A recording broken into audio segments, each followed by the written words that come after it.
BC reservations కనుక వీళ్ళు కానూన్ చట్టబద్ధంగా బీసీ 42% కనుక లేకుండా పొమ్మని చెప్పండి, వాళ్ళ పరిస్థితి ఏందో తెలుస్తుంది. పోయేటట్టే ఉన్నారు కదా, తెలుస్తుంది కదా, దాన్ని తెలుస్తుంది, దాన్ని తేలిపోతుంది. ఒకవేళ దాన్ని అట్లా చేస్తే మాత్రం క్లియర్ కడక తేలిపోతుంది. వాళ్ళు బోర్ల మొక్కలు పడతారు ఒకవేళ అట్లా ఉండేది ఉంటే మాత్రం. అది కాకుండా వీళ్ళు కేంద్రం మీద కనుక ఒత్తిడి చేసి ఉద్యమాలు చేసి 9th షెడ్యూల్ కనుక పెట్టిపించుకొని కనుక వచ్చేది ఉంటే డెఫినెట్ గా వాళ్ళకి అడ్వాంటేజ్ అట్లీస్ట్ ఈ ఎలక్షన్స్ లా జరిగే అవకాశం మాత్రం ఉంటది. కానీ అట్లా కాకుండా మాత్రం చేస్తే జనం మాత్రం తిరగబడే పరిస్థితి కింద క్షేత్రస్థాయిలో ఉన్నారు. ఇంకోటి రిజర్వేషన్స్ కనుక వీళ్ళు కానూన్ చట్టబద్ధంగా బీసీ 42% కనుక లేకుండా పొమ్మని చెప్పండి, వాళ్ళ పరిస్థితి ఏందో తెలుస్తుంది. పోయేటట్టే ఉన్నారు కదా, తెలుస్తుంది కదా, దాన్ని తెలుస్తుంది, దాన్ని తేలిపోతుంది. ఒకవేళ దాన్ని అట్లా చేస్తే మాత్రం క్లియర్ కడక తేలిపోతుంది. వాళ్ళు బోర్ల మొక్కలు పడతారు ఒకవేళ అట్లా ఉండేది ఉంటే మాత్రం.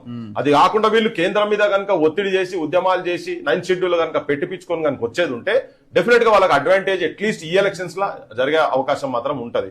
కానీ అట్లా కాకుండా మాత్రం చేస్తే జనం మాత్రం తిరగబడే పరిస్థితి కింద క్షేత్రస్థాయిలో ఉన్నారు. ఇంకోటి